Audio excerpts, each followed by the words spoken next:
YouTube as well. All right, so we live, and right now we're waiting for our guests to pop in. So those viewers on YouTube, we're waiting for the Facebook guests to pop in as they come in, and I have the Facebook video audio towards a speaker, so y'all can hear the conversation through YouTube as well. This is gonna be the first time we're doing like a double dip, if that makes sense, for YouTube and Facebook because I have two platforms going. So bear with us if we do have any technical difficulties or anything for that sort. So this will be the first time I'm going live on the YouTube platform, and Facebook, we're just waiting for our guests to pop in. So welcome to the Dance Lifestyle Beyond the Circle series, to where we are going to be discussing a lot of different topics. And I have very, very awesome guests. One of them is going to be popping in right now. We got Rec popping in right now. Let's see. I'm adding you right now. Accept. What up, Rec? How's it going? Doing good? Let me see if I can put the audio from my speaker. Okay, let me accept Judge. All right, I got you. All right, and now we're waiting on Brimmz to pop in. I know right now I connected to my speaker. Let's see if it goes through. Yeah, he late. So welcome both of my guests. We got Judge and we got Rec on here so far. So today's discussion is going to be on, let's see. Can y'all hear me? Yeah. Okay, we good. All right, hopefully they can hear the audio on YouTube. If not, hey, it is what it is. It's the first time.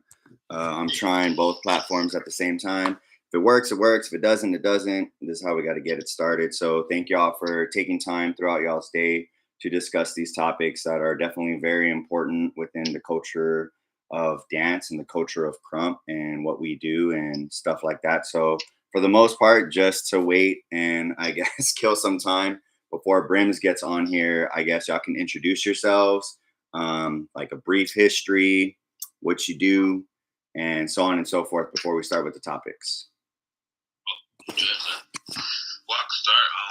Well, I'm Rhett, born and raised in Maryland. Been dancing, krump dancing for, I think, going on what? Well, I've been dancing since 2005. I'm doing math right. I'm going on 19 years now. Moved out here in Texas since 2017. Yep. Okay, and go ahead, Brimmz. Go ahead and introduce yourself. What's going on? My name is Brimmz, aka Jack, from Little Rock, Arkansas. I started krumping. I've been krump dancing for about 8 years, but I've been krumping for about 14 now. So yeah, we're here. All right, awesome. So I put my camera a little bit closer to where the computer is, so hopefully people can hear through the YouTube portion. Judge was on here, but I don't know if his connection went bad and he popped off. Those that are on the YouTube platform, for those that are popping in, I have the Facebook platform going on, and I want to make sure that y'all are able to hear through the YouTube platform. So I see some of y'all in the chat. Let me know if y'all can hear the guests. So guests, can y'all like shout some stuff out just in case?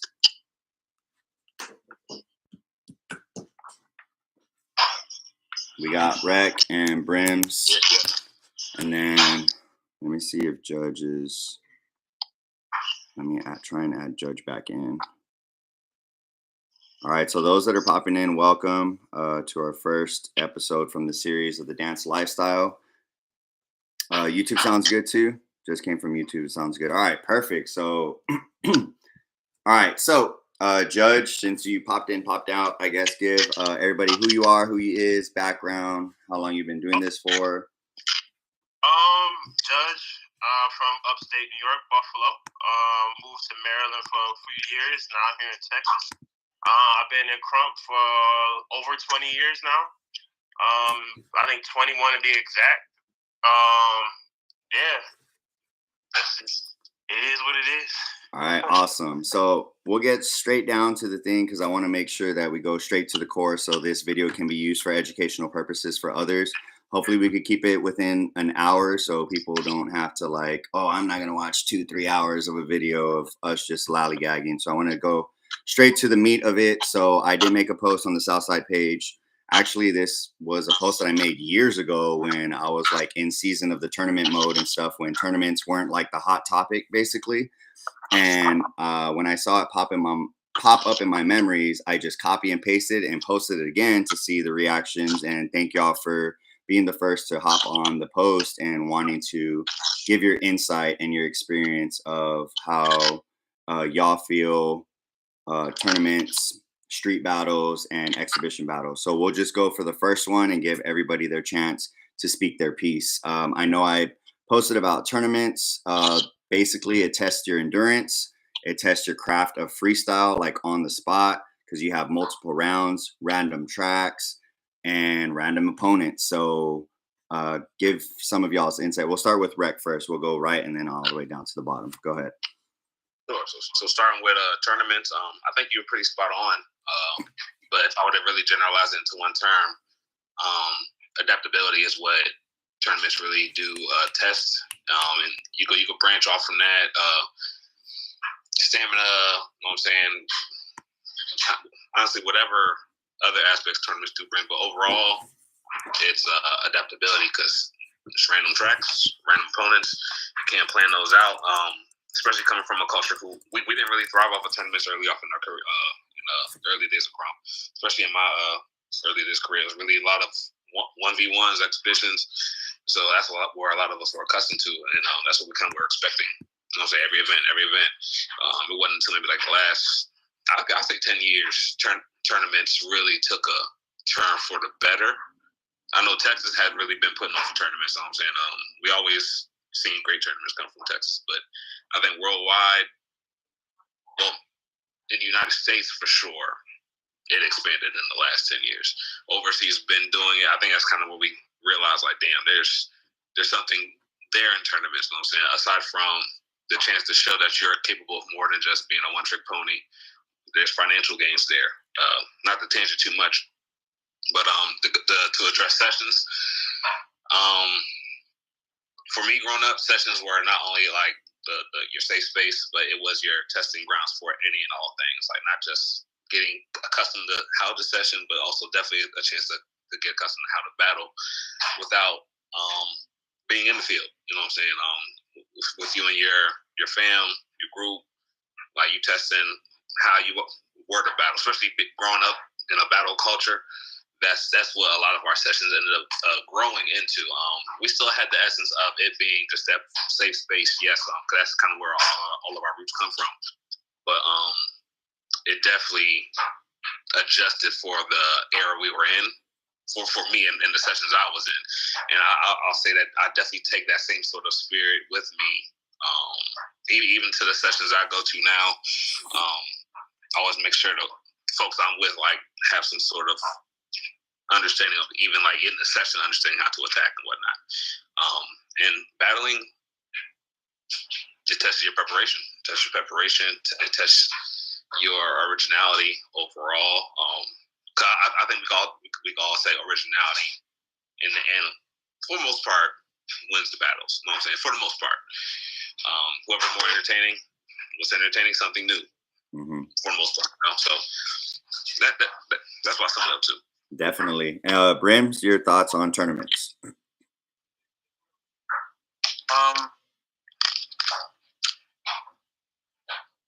I actually recently just started doing them because I always felt uncomfortable having conversations with Judge and Youth Influence about just putting myself out there and knowing that it's a different way to prepare for a session than you put for event or street battles, and so you can't really.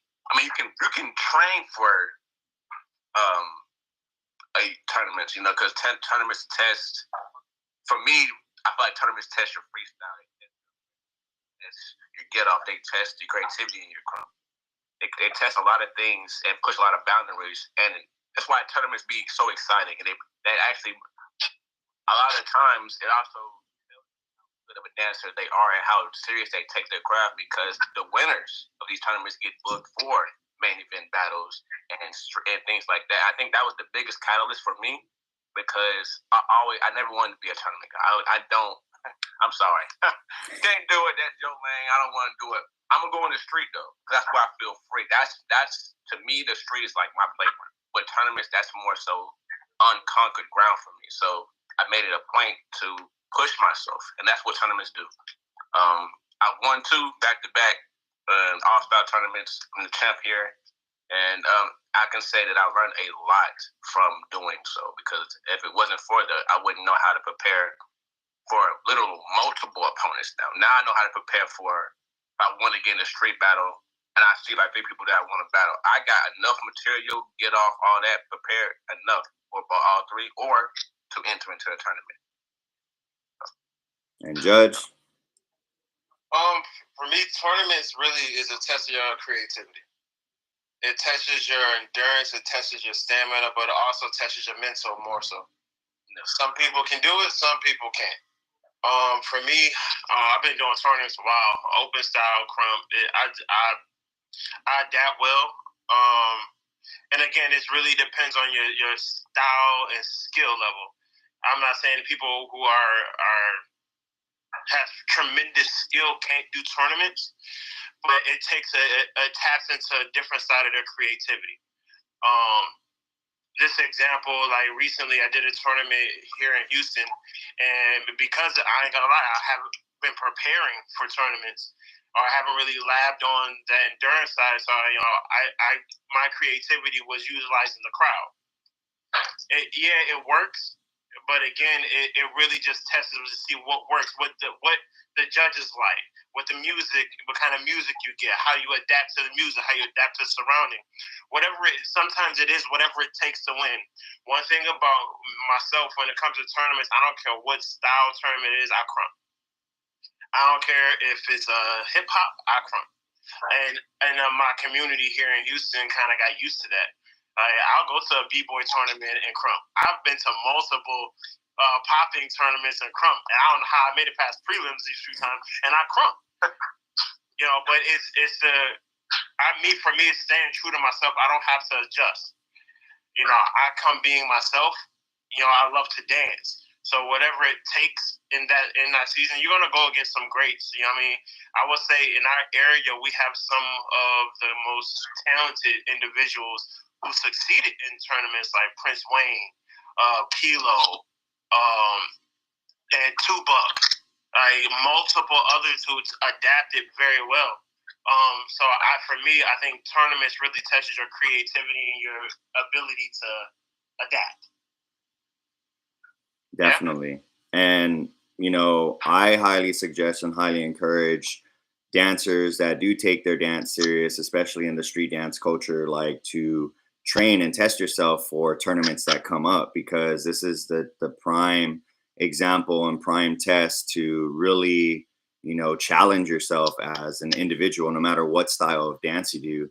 Because at the end of the day, we've heard this for years where dancers always complain about the music, but just like y'all said, is adaptability. Like you got to dance to what you get. We've come to many, a lot of disagreements and arguments in the past when people complain about music, but at the end of the day, it's how you execute and it's how you utilize the arsenal that you have with whatever craft that you have. So thank y'all for y'all's insight on tournaments, because that will definitely help a lot of people. And of course, too, there is a formula. I don't know if y'all have formulas that you use for tournaments, but I definitely use a formula that helped me win so many jams and so many tournaments that I have. And for those that are interested, like, you can contact these people up here in the four that do have experience with winning tournaments, and there is a formula to it. And we can't just give free gems because that's their individual, how would you say, cheat codes, as you would say in quotes, because at the end of the day, like, some cheat codes can help you in your dance as well, but understand that the cheat codes that we created for ourselves for our own formulas and tournaments works for the style that we do, or the style an arsenal that we have. So just know that tournament gems definitely can help others as well, but you still need to put that work in your craft to have that skill level to advance, because you do need a certain skill level to advance in tournaments. You just can't have a formula where you just throw all these big moves, but then there's no sauce in between. So No substance. there you go, substance. So now, well, I feel like they got it easier too these days, because back then doing tournaments, they didn't send you playlists. It was no like none of that. Y'all got it easy. Now the DJs are putting out playlists a week before the tournament, so you can. That's crazy. I ain't never experienced that. I don't know what you're talking about. What? Crazy. I think Al has done it. I don't know what you're talking about. I think Al has done it this year before he wrote a book. Al has sent. I think before the tournaments has sent a playlist. We did. Oh, I know I create some playlists, like training playlists, but here's the thing. Here's the thing. I make the it's like I make the playlist for myself, but I put it to the public to share, like, hey, this is the playlist that I use when I train, and just to know it's like it's on shuffle, like it's a random music that continuously goes, because at the end of the day, when you do a tournament, you're not gonna be like, hey, yo, DJ, play this track. Like they're gonna look at you crazy. Like, no, like you're gonna dance to what I play. Okay, so now we're gonna hop into. Go ahead. I had a question for you. What does your playlist consist of? Does it consist of like your favorite tracks? So that's a really good question. So inside looking in and outside looking in, or no, outside looking in and inside looking out. So the way we do our stuff is I create playlists too for, like, you know, sessions, workshops, the events that we do that we send to our DJs, like here's some crump playlists and stuff. So we do have like a tournament setup playlist that we do that I make sure I go through all the research to make sure there's no curse words on it, no bad words and stuff. So I do have a clean playlist of crump tracks that I vibe to. And then of course to the beefy tracks, you know, with eyes and all those beef tracks, I have it on a separate playlist. So it's like, the days just differ. So if I'm feeling like a beefy day to where I just need to like release like whatever struggles I'm dealing with in personal life, I go straight to the beefy tracks, like I'm at somebody's head. But for tournament tracks, I go to the clean playlist. So thank you for that question. So I separate it depending on how I feel that day. So we're gonna hop into the one-on-one battles, and I know I mentioned that this helps test your preparation and execution on showcasing your craft. So to me, my personal opinion to start off would be like, technically exhibition battles it's kind of like choreography / showcasing / because you have certain combos and certain moves or certain hat tricks to a certain part of the song, that would be considered choreography. And I know some people would not agree with it. They're going to be against it, like, oh, I freestyle everything. It's like, nah, some people have combos. They have setup kill-offs. Like, it's choreography. So my point with one-on-one battles is that I feel like there's been a lot of battle cards where there's been lackluster battles where people don't prepare, and they have like 3 to 4 months to prepare for one person. And it's like, sometimes it's like when I see some battle footage, it's like, how are you offbeat to a song that you picked? I'm just saying. Well, I'm just saying. I'll start. Go ahead, Rick. The judge laughed because he knows, he sees it too. Well, what was the first point you made before that? I'm sorry. So basically, it was just keeping it simple. One-on-one battles test your preparation and execution on showcasing your craft. Oh, it was the choreography part. I did want to address that. Oh yeah, go ahead. The only reason I ain't gonna say I disagree, but I just can't relate is because yeah, I'm one of those few who actually do freestyle, but it's not a bragging point. I hate when folks use it as a bragging point, like as if they didn't put their best foot forward. No, you just suck. I'm sorry. I'm great at freestyle, and here's why. I'm not going to take it too far off. I train on habits. You know what I'm saying? I don't train on material and moves. I train on habits. You build habits, then those habits are going to come out through muscle memory. Now, I'll leave it at that. Now, when it comes to exhibition battles, it's not just you getting in the ring 1v1 personal. It's to me, there's a math to it. It's a whole world. I embrace it. Y'all see me talk about it, judge about it all the time because I enjoy it. I'm Stephen Smith at this. But Yeah. First of all, track selection is the number one most important thing when it comes to battle.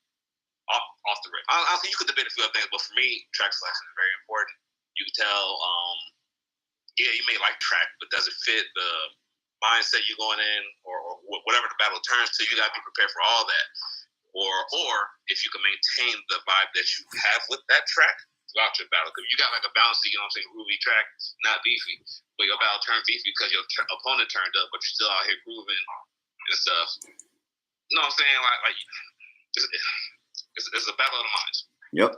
So I'm not gonna dive into that. I promise I could talk for an hour on that alone. But if music selection is bad, you're gonna be bad. I promise you. Everybody is acceptable to this.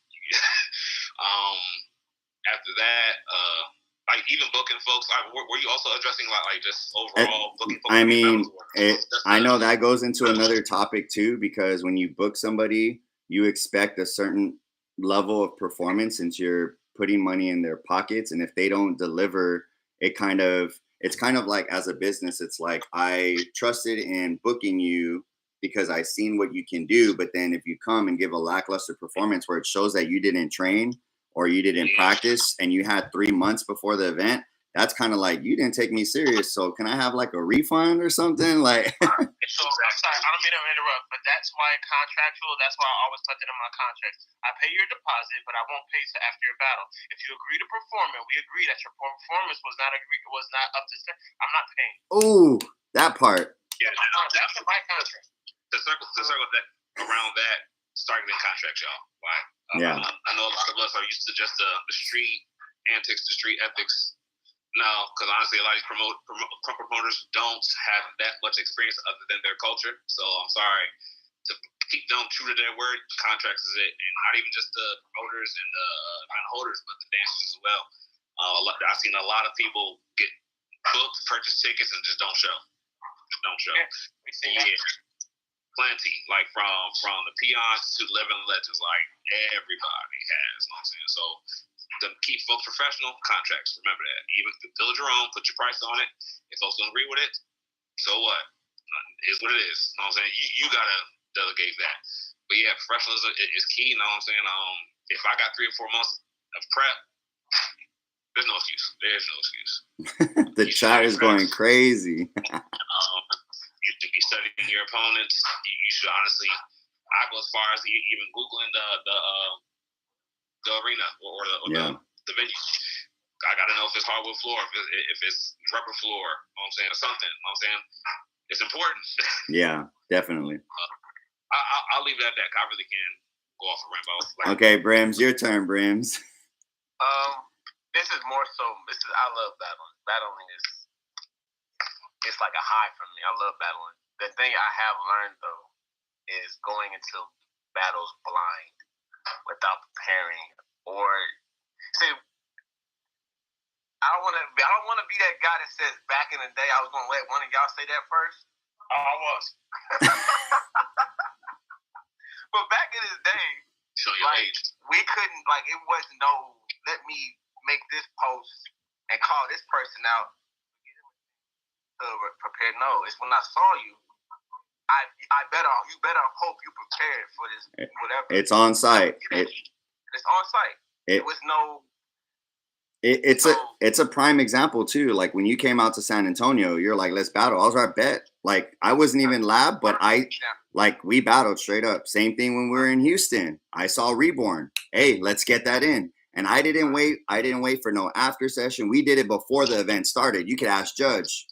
Before the event started. I think that's what I took solely about back then, and the competition level of Crump back then, because it was real.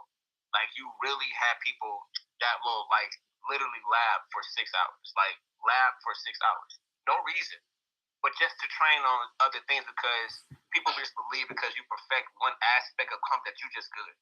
There's so many levels of aspects. Crump is a ever growing style. It's still growing. So how can you perfect something that's still being created, still being manifested, still being innovated? So I never got that. But as far as one-on-one battles go, when it comes to those labs and things like that, literally I'm laughing to embarrass. I'm laughing to embarrass. Like I mentally picture my opponent in front of me, and I'm doing taunts, I'm doing signs and things like that. But that's in my lab too. So when it comes time to pick my track, I'm not gonna pick a track before my battle because I'm gonna wait to see what mood I'm gonna be in. I'm gonna wait to see what the atmosphere is going to be. What kind of atmosphere do I set? Because ultimately, you gotta set the atmosphere, dog. Right. So if I don't have multiple tracks or multiple times I've labbed with different tracks, then I can't set the mood I need to. So I mean, like, if I go into a mood, go into a track, go into a battle with already picking my track, I'm not feeling that track right then and there. I just messed up because now I can't add that proper feeling I need for you to feel me. That's why I don't pick tracks until I'm set. Like, that's something I learned from Swift. You as a dancer create your own essence when you step into that circle. Everything about that is preparation.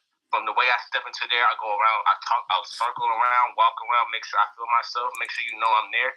And then I might pick the track. Or I might switch it depending on how you attack me. Because as I'm dancing, I'm looking to pick you apart. I'm looking to see what you're not doing. I'm looking to see what your skill level is and how I can, dictate and how I can attack that. That's really like, that's why I like it, because it's competition. It's competition. And that's all it is for me. That's all it should be. But I can go into another hour conversation about that. No extras. Go ahead, Judge. Go ahead. Finish. What? Yeah, I'm done. Oh, okay. Okay, so I'm just gonna be. I respect both for their ideologies of how to preparation. I agree with the muscle memory. That's really really dope and it's important. For me, I personally focus more on sets. Like it's not. I know we talked about choreography. I really focus on sets. If I have a combo, it doesn't matter. I don't attach it to music until I create it. Once I create the combo or create the material, and then I attach it. So it doesn't matter what part of the track, how fast the track goes, how slow the track goes, I can execute it at any time whenever I need to. That's why a lot of times when we do creative labs on my end, when I do creative labs with my family, friends, people that I work with, we create sets.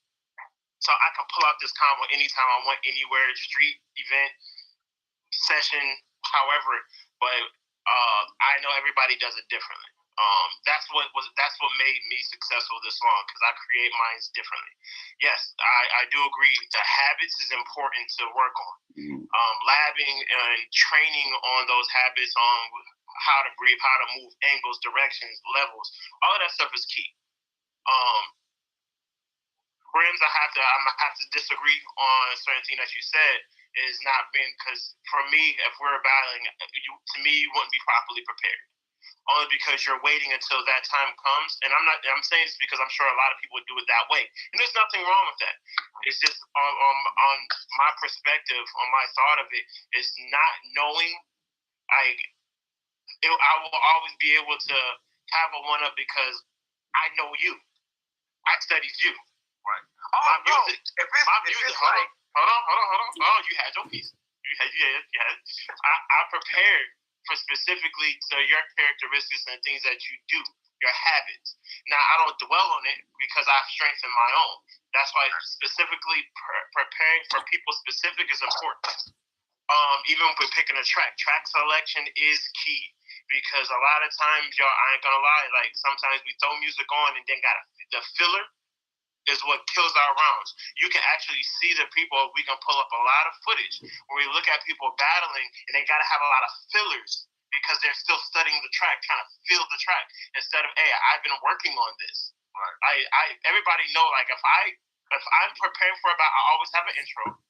My combo always stick. I make sure I segue my round effectively, knowing that it's going to attack the person that I'm battling. Yes, freestyling is key because all in between for me, in between each one of my key parts or my sets is all freestyle. I throw those are where my flows are. Jabs, your foundational stuff, your character growth, all of that stuff falls in between. Right. So preparing for exhibitions and one-on-ones is a little bit more strenuous. Do I personally like exhibitions? Yes. Do I run to them? Nah, I don't really. At this age, it doesn't matter either way. I know that I'm good. I know that there's a lot of people that I just know not to talk shit, but I know there's a lot of people that can't beat me. But I would never put it out there like, yeah, the arrogant side knowing that I can't be beat. So the preparation is key, and that goes to segue on everything else that happens when we're preparing. What are we preparing for? The atmosphere being set. I agree with Rec. You set the atmosphere no matter what, who it is, who we're battling. And yeah, you're gonna have to hit an audible sometime because I've seen a lot of niggas prepare, and then all of a sudden this nigga get off crazy on something you never seen before. A nigga hit a level or a backflip or some crazy crap that gets the crowd going crazy, and you have to actually adjust. You're not gonna be able to have a groovy motion, and this dude is killing you right now. So preparation and understanding the what ifs in your lab is important. Definitely. All right. So before we hop into the last topic, I know a lot of people are going in the chat with comments, questions. All I ask is after the live is finished, if y'all can go back to the comments and answer any questions from y'all's perspective, because I think that would help everybody, get different perspectives. Because at the end of the day, too, every dancer is different, every method is different, every perspective is different, and some things might work for others, and it might not work for somebody else. So getting different. I'm sorry, I don't mean intro. Can I answer this guy's question right quick? Yeah, go ahead. Okay, so Namix, you was talking about intros. Now I'm gonna give you there's a bunch of scenarios around intros. Intros set the atmosphere. You have some people that actually do take long intros, which is unneeded, unnecessary. I believe in dancing or actually acting out. Your character should be showing in your intro, not just standing there mouthing what they're saying. If you're acting it out, it could be 2 minutes. I've seen a lot of people killed and murdered just in the intro of their rounds. I've seen some legends. I've seen some new people actually do it and be successful. It really depends on how you execute the intro. The length of it, yes, matters, but it really doesn't matter as long as how effective it is. Just mouthing doesn't work. Acting it out works. See, for me, a lot of intros that I do, just cheat codes, I create my own intros, but I always have a mask on, or I always have something I can take off, so I'm not standing still. So as the words are saying, you can't see my mouth, so you don't know if I'm mouthing the words or not. All you see is the body language of me talking in the intro. You know what I'm saying? So yeah. Just so you have context on why intros are so long and what you can do. I would love to. I could teach a word. I could teach intros all day because I think that introduces you into your battle. Definitely. So now moving on to one-on-one street battles, and I feel like this is the kind of like the core of street dance in general is street battles, cypher battles, where it's multiple rounds. You don't the battle finishes when whoever stops dancing first, basically. And I personally feel that street battles test your character, your stamina, and pretty much street credibility is your respect in the game. Where if you're doing all these street battles and you keep getting smacked up, like your respect level of how people are going to view you is going to be kind of down, because it's like every time you battle, you keep taking L's. And I feel like it's kind of like when you talk about the street credibility when it comes to people calling out people, and it's like, whoa, I don't think you're ready to call out this type of person. So I think it kind of goes into that. So if y'all want to elaborate more on that, go ahead, Rec. I don't want to give street battling that much credit to, I guess, how much it dictates somebody standing in the community, only because the community has unfortunately matured over street battling. And I'm not saying that as a negative, but it's just the reality of it. A lot of the more homes for dancers now are in urban areas and actual studios. The streets for us was our home coming up. So we had no choice but to be in the streets. You know what I'm saying? So that's why I mean it's maturing. So I'm not going to discredit those who don't get the opportunities to be in the streets like that because their home is in the studio, because that's where they found from. That's where we're introducing from. And a lot of those who grew up in the streets, like me, Judge, you know what I'm saying, you yourself, are inviting folks to teach them not in the streets anymore. It's in the studios. So I believe the streets kind of does have the same sort of effect as the studio and as event battling would, the streets is just more so the opportunity to do that locally and at home. Yeah, for those who are around the older generation or just, I guess, raised right like the rest of us, yeah, they see the value that we were brought up in. But I definitely wouldn't encourage them ignoring the value of where you will be introducing others to Crump, you know, and always circle it back to the streets. Like yesterday, we had a random free session yesterday. You know what I'm saying? Like, okay, we didn't give a damn about cameras. We said it was 4 of us, 4 and a half. Anyway, we did our thing. You know what I'm saying? We always circle back. You know what I'm saying? But every week we do have studio sessions because that's our home now for the newer, the urban. You know what I'm saying? Not just the streets, which was our environment at the time. You know. But because of that growth, that's why I see the equivalent value in the streets as I do the events battling. It's just it's there for you to practice. It's there for you to get that sort of pressure. Because that pressure was always there in the streets. You know what I'm saying? That event pressure. You know what I'm saying? It's the same, but it's different. I really can't describe it. Like you could get it in an instant, but events. I think the difference for events is just the anxiety between now and then because you're preparing. Streets is on spot. It should be on spot. Always on spot. You know what I'm saying? But it does test the same elements, just more so your readiness for it. So I'll leave it at that. Thank you. It was nice. Brimmz? I feel like, okay, so I didn't start in Crump as a street dancer. I started like doing like events. Crazy enough, I got thrown into my first battle was an event battle at the SWAT, thrown by Uncle and Merce.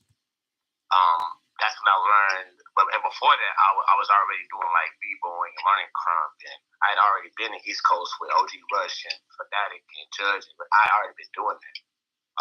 So I never got a chance to experience the streets culture before I did because I moved. But I will say I'm in love with the street aspect of battling because personally, for me, it showed me a different side of Crump because there are a lot of historic street places like all over the U.S. that are like 818. Corner session, there's East session, there's in the tri-state area, we used to lab and dance under the bridge or at the harbor or at a Big's house. That was our version of street, and these places kind of set up the foundation for us to get to know what Crump really is outside of the studio. It's real raw aspect. And that's where I fell in love. I feel like there's so much freedom. Duck Creek, you're right, absolutely right. Duck Creek, so many places in Dallas how many places across the U.S. that you can experience, and there's so much culture in those places. Those are some of the most places that I personally, I feel like as a dancer, as a crumper, those places have to visit places because you have to experience the culture in those places where Crump came from in those regions for yourself. As you can, like everybody would say, you really can't dance like you would in the South, like you would in the East, like you would in the West. I mean, there's some people who can't adapt, but it's a culture behind the dance. Like, completely different. Like, dancing at the corner session. And let me wind back. So when it comes to street battling, I'm more free with that because when it comes to events, I feel kind of closed in. I can do it because I love doing it, or that showmanship and the craft and the craft and preparing for battle, I can do that. But when I'm in the street, I feel free. Nobody's crowding me. I feel like I can do this, and I'm 6'4". I never can feel like I can do this, So I always feel like I'm going to slap somebody in the street. I feel more free. I feel at home when it comes to Crump. You feel what I'm saying? So as far as street culture goes, I'm in love with it. That's why I get it. That's the most thing I do. I love that. I love that. So yeah. Okay, so for me, the streets is just another venue. It's just another. Because it's everything in our culture has a different lane.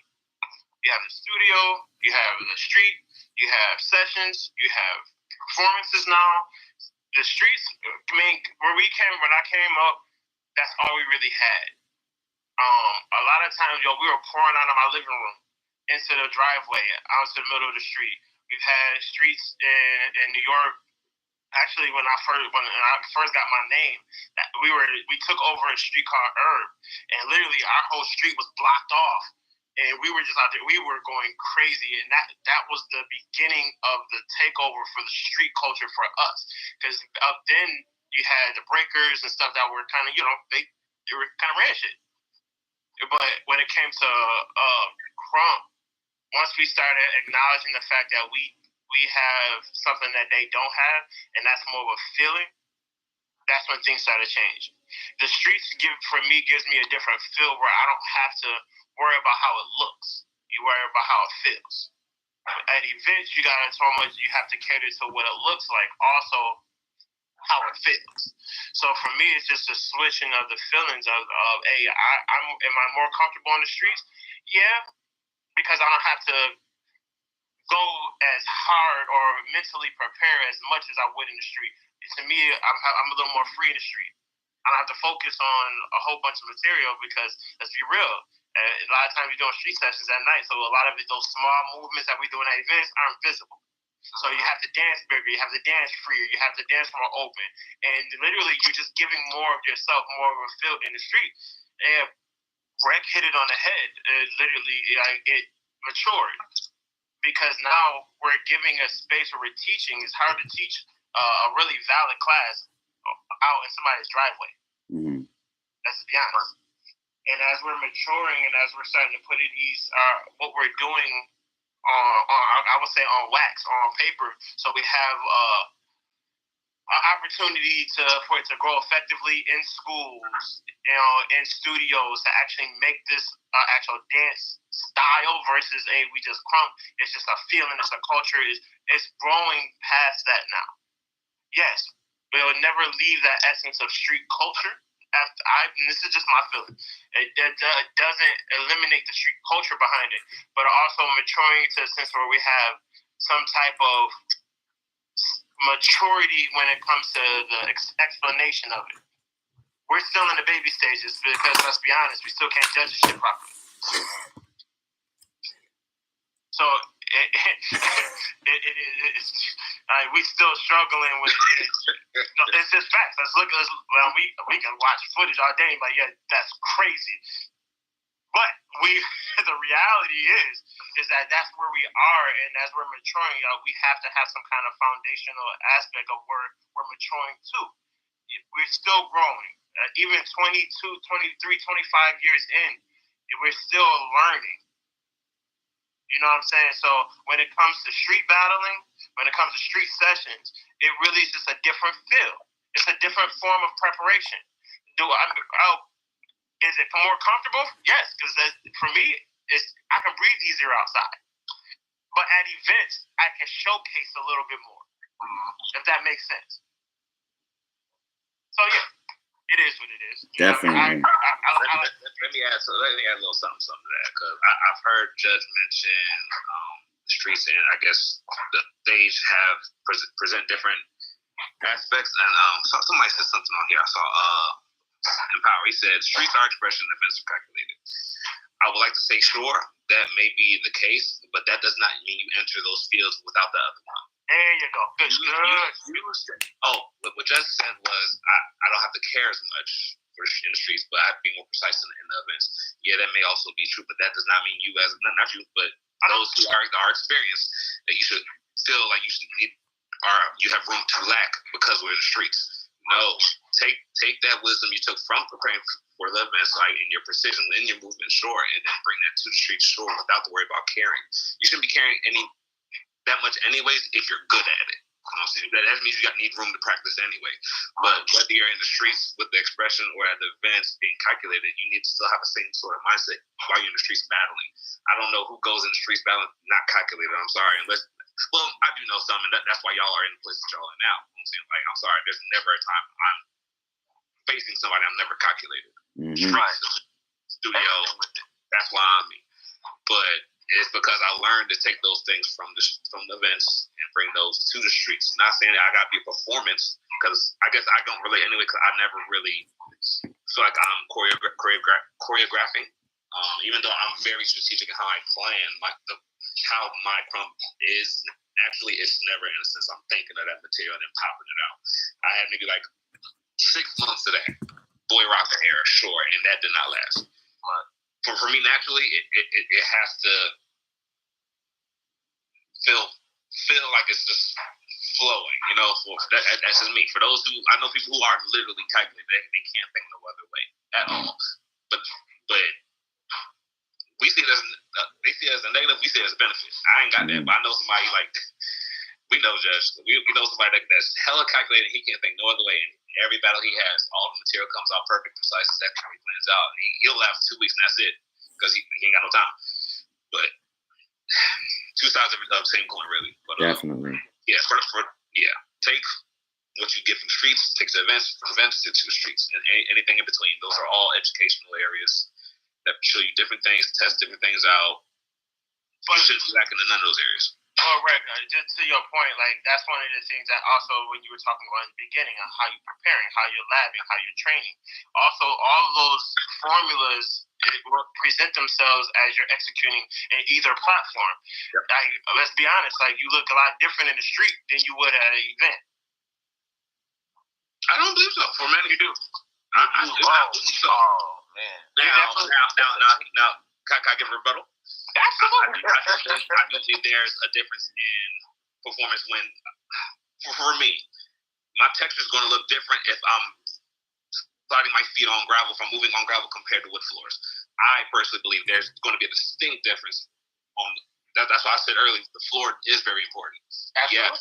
Yeah. So I definitely, you may see it different from me. I definitely see there's a different texture you're seeing when people dance in the streets, sure, but I do see the resemblance from the streets to the studios to the stage. But that makes a huge difference for me. So I guess I agree, but that's what you're seeing rather than a completely different rec or completely different judge. Like, at least not for me. I don't see it as that. I got you. I feel you. Yeah.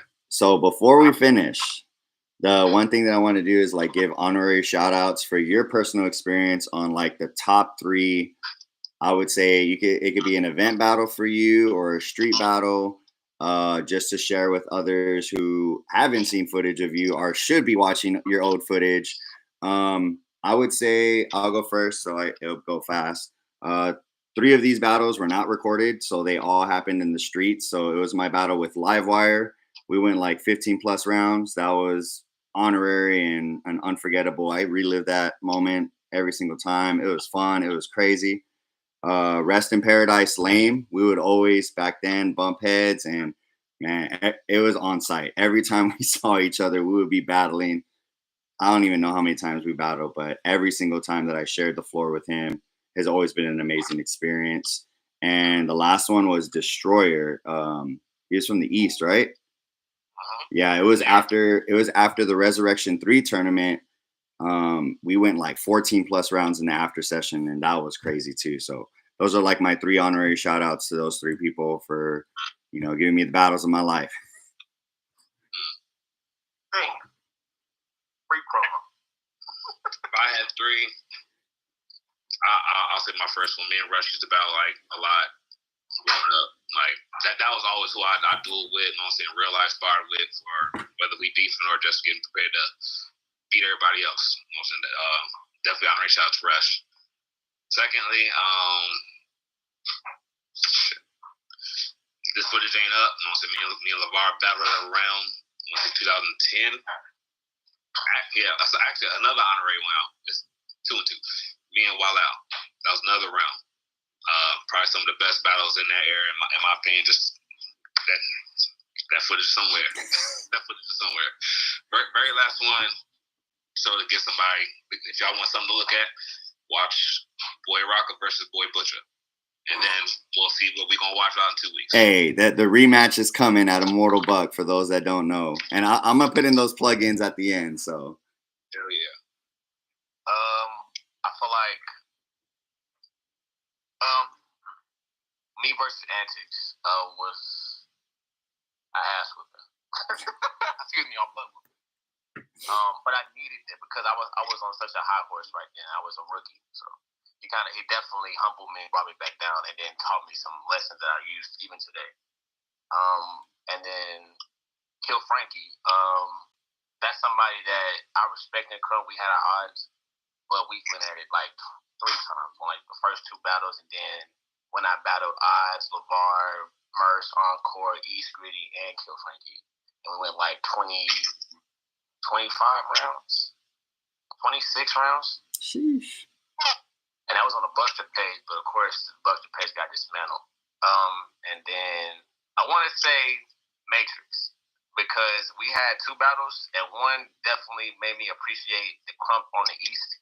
The other one, I needed that get back, because ain't no way you gonna whoop. Nah, bro. Man, even now, I appreciate those battles because those put me in the correct mindset to respect what battles can really truly be for the dancer. So, yeah, shout out to them for sure. Hell yeah. There's a lot of battles. Like 400. You battled everybody. I would definitely, I would say my favorites that will always stick in my memory. MG Pack, Paul Guard, both times at the Gridlock and also the event in Buffalo. I think that was a great, well, not because he's just my friend, but watching him grow from the beginning of his career even until this moment, how he's matured, how he's adapted, how he's grown, how the type of leader he's became. I really think that was one of my favorite battles. Second, I ain't gonna lie, man, I will have to say Dead End. He gave me the opportunity to be different. You know, I never was keen to experimenting on different styles, adding a different style, or being different until that battle. I was uncomfortable rocking masks and all of that stuff, but he gave, that was a opening opportunity because he's a battlehead in the way he presented himself. So big shout out to Dead End. My last, but I would definitely say, most important part of my whole Crump journey was against Slayer. That he was one of the guys that got me into Crump. Gave me a little bit of understanding, so I would definitely say that. But my honorary, I would definitely give it to my brother. Spartan, we battled a million times. Each time, regardless on what season we are in our lives, has always been memorable. It's always been difficult. It's always been a learning, for what he brings back home, and for what I've been learning and teaching and trying to implement here is every time we clash and have those one-on-one, opportunities to really, really dig at each other for real, it really, really helps the mental. Is what I'm teaching and what I'm doing working? Keeping up with him has been a challenge, but I think that has been the most memorable. Every battle we've had, whether it's publicly or even in private, our battles, because a lot of people didn't even know that was my brother, but even our battles have really, really been, every last one stuck in my head. So shout out to every single one of those people. And all the people that battled me before, it's not that I don't count y'all like Dread and all those guys. I really respect you guys, but these few battles stuck out the most to me. Thank y'all for sharing those experiences, because it's good to shout out those that help push us in our Crump careers or just dance careers in general. I'm going to use this time to plug in Immortal Buck. It has come to the final chapter to where we've had hosted qualifiers all over the southern region, and now the finale is coming to San Antonio. So shout out to all the leaders for hosting successful qualifiers, and now the finale is coming on October 11th through the 13th, and it's a 3-day. Sparta is hosting the first day, which is free, so come get those call outs at the street battles or just come to watch and experience. Saturday is the Mortal Buck Championship, and Sunday is KCS, the Crump Championship Series. So if you are not in the top 16 for a Mortal Buck, you can do the KCS tournament on Sunday for $1,000. So it's going to be a jam-packed weekend. For those that don't know what Crump is, that are on my Facebook, friends, family, neighbors, coworkers, etc., come check it out, because it's going to be an amazing event. And I think that's the prime key, is to get other people that are outside of our dance community to come check out what we do for a living. And it's just exciting, fun place, getting to know different people, getting to touch base with people that you've known in the past, so on and so forth. We have one more main event battle to release. We had to pivot because one of our battlers that we were going to release the flyer, she got injured, so we had to pivot for another battle. It was going to be Mystery versus Knives, but Mystery got injured at work, and so just keep her in y'all's prayers and stuff. So we did have to pivot, but the person that we got for that battle is going to be pretty crazy. So we will be releasing details on that. Shout out to Pun 2 and Antics for the creators of the platform for Immortal Buck. This is something that, you know, the culture needs, and hopefully it expands to 2025. We have a lot more big plans to release after the championship. So even after the championship's done, we're just getting started. And I'm just real excited. Rex, one of our main event battlers as well, is going to be having a resurrection rematch with DNA. So that's going to be dope. We got judging at the KCS. So it's just been an honor and a privilege and a humble experience to work with everybody, different community leaders, and just y'all taking the time to do this means so much to me.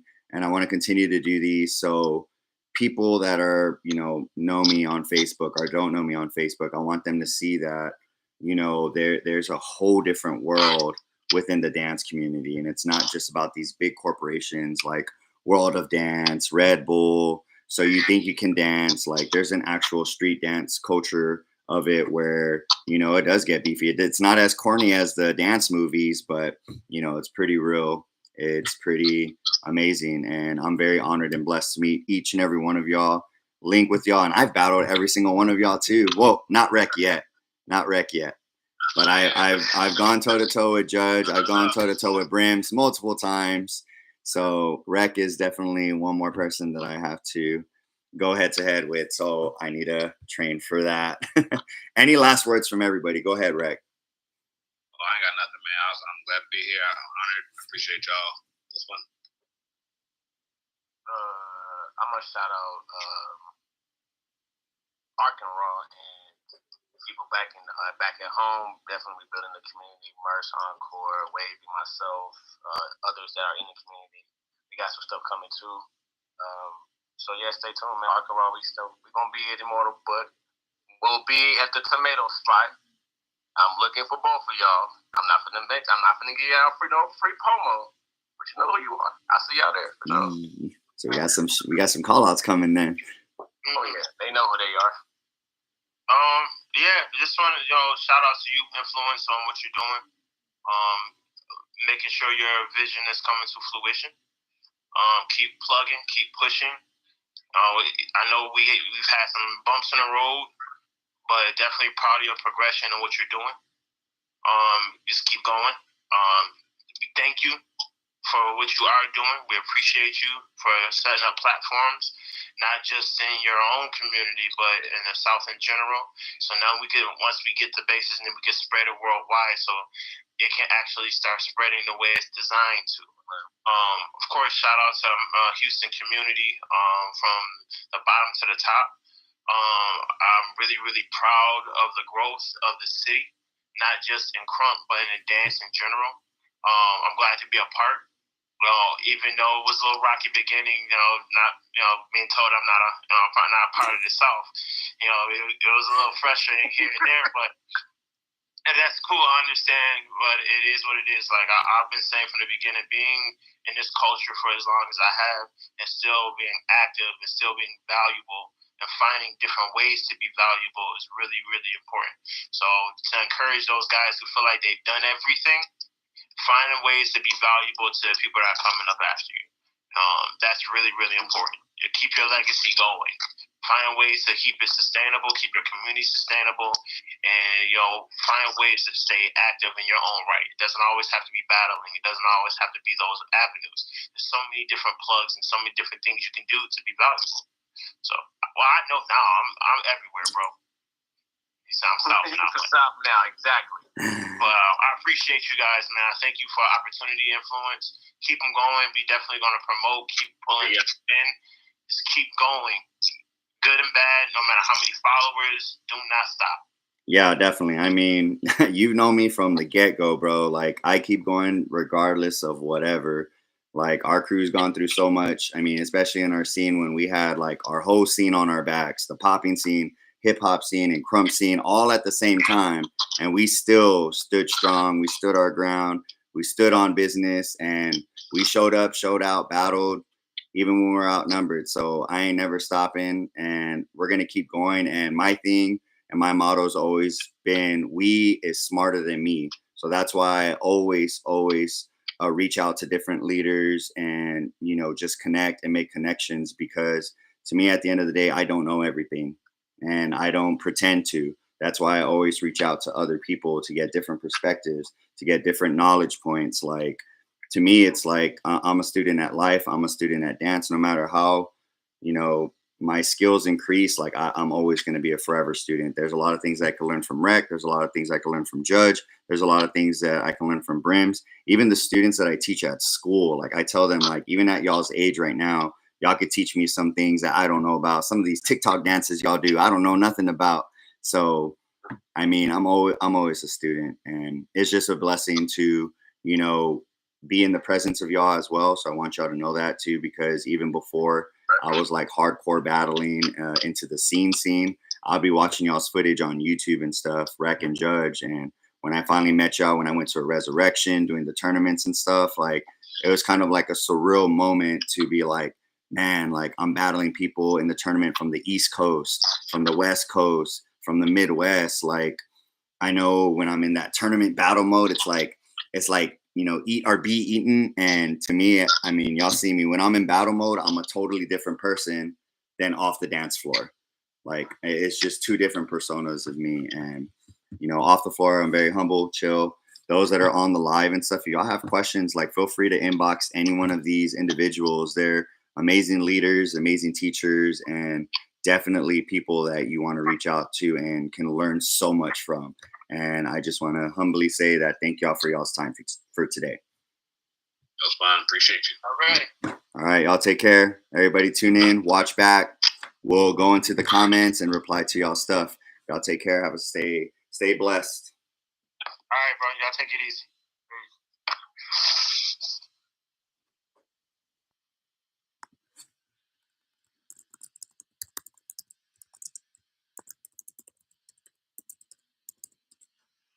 How's it going, everybody? I'm going to log off YouTube. We're already finished on the Facebook Live, so I'm going to exit out here on the live for YouTube. Hopefully, y'all can look back and listen to the information that we went over.